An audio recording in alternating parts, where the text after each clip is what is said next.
When Jesus hung on the cross, he became sin with our sin. He became unrighteous with our unrighteousness. So it wasn't just the scourging family. It was all that emotional, spiritual, physical pain that he carried upon himself.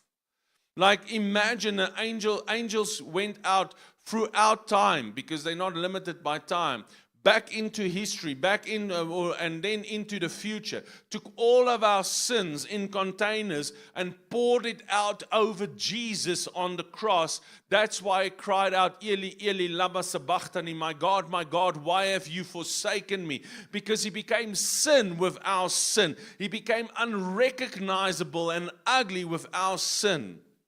And God turned his face away. And what did he give us in return? His righteousness, his right standing. He's the lamb without spot or blemish.